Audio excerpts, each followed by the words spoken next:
Takže hraju 9, už jsem se šel z kopce a jdem se podívat dolů, kam jsem to dal, aby bylo vidět,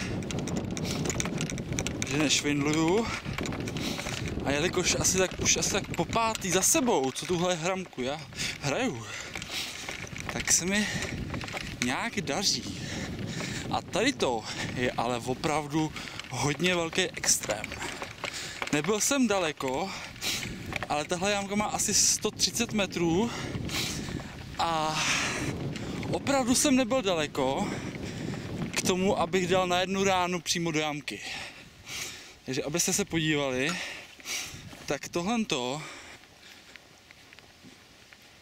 je úplně totální extrém. Tak Peťo, tadyhle je přímo pro Peťu, takový krásný super shot. A jo, ty jo. Tak to je Brný, no.